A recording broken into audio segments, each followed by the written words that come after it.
Baik, assalamualaikum warahmatullahi wabarakatuh. Perkenalkan, nama saya Yanti Aisyah dengan NIM 2305120419 dari kelas TIA.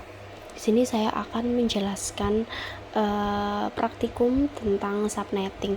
Sebelumnya mohon maaf karena saya membuat PPT karena Cisco paket tracer saya ketika direcord tidak menampilkan tulisan IP-nya. Sebelumnya saya akan menjelaskan. Jadi, subnetting adalah proses pembagian jaringan IP besar menjadi beberapa jaringan IP yang lebih kecil yang disebut subnet. Tujuannya untuk meningkatkan efisiensi penggunaan alamat IP dan meningkatkan keamanan serta performa jaringan.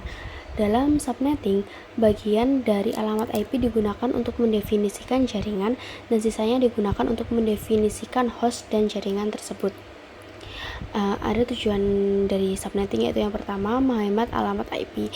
Dengan subnetting, alamat IP tidak terbuang sia-sia karena jaringan besar dibagi menjadi beberapa jaringan kecil sesuai kebutuhan. Yang kedua, meningkatkan keamanan. Jadi kayak memisahkan bagian-bagian jaringan dapat membantu dalam isolasi trafik dan meningkatkan kontrol akses. Lalu kita masuk ke penerapan pada Cisco Packet Tracer. Awalnya kita membuat topologi jaringan seperti pada gambar. Ini kurang routernya, jadi ada 6 PC, 2 switch, dan 1 router. Switchnya menggunakan PT switch dan routernya menggunakan PT router. Lalu kita menyambungkan bagian-bagian dari PC, switch, router ini disambungkan menjadi seperti ini. Lalu kita setting PC-nya. Untuk subnet pertama di sini itu dengan IP PC 0 IP address 192.168.1.1 subnet mask 255.255.255.192. Kenapa .192? Karena ini menggunakan /26 dengan default gateway 192.168.1.62 ini berada di RT1 ya. Jadi saya buat 62 gitu karena dari 0 sampai 62 itu adalah IP gateway-nya. Lalu PC2 192.168.1.2 subnet mask-nya sama tapi default gateway-nya saya kosongkan.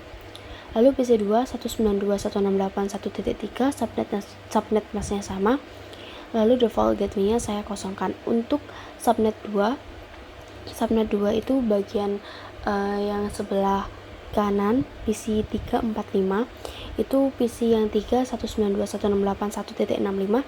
Kenapa .65? Karena untuk yang 64 itu sudah menjadi IP gateway untuk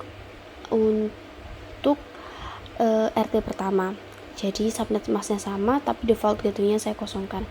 Sedangkan PC 4 IP-nya 166, subnet masknya sama tapi default gateway-nya saya isi 126.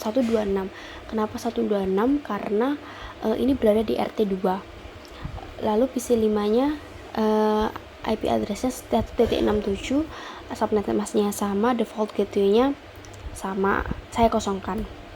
Lalu ini setting router. Jadi pada fast Ethernet 0/0 itu milik subnet mask pertama. Jadi saya isikan default gateway-nya 192.168.1.62 dengan subnet mask-nya. Jangan lupa itu di fast Ethernet pada port status saya on-kan.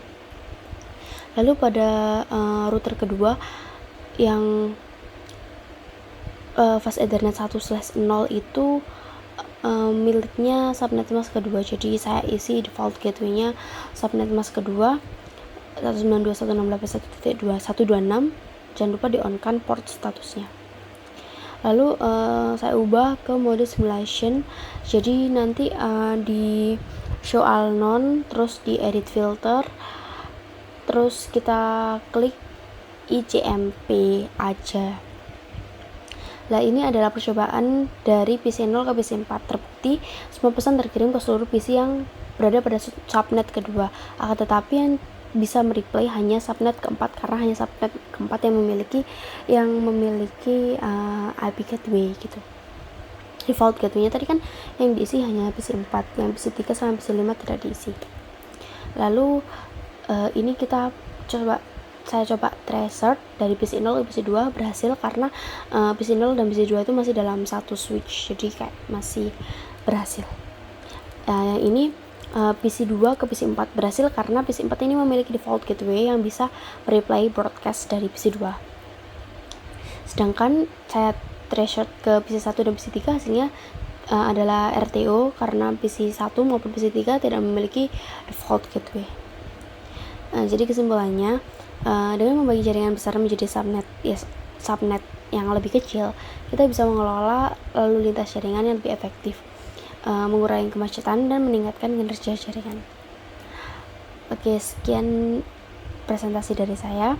Mohon maaf bila ada salah kata. Assalamualaikum warahmatullahi wabarakatuh.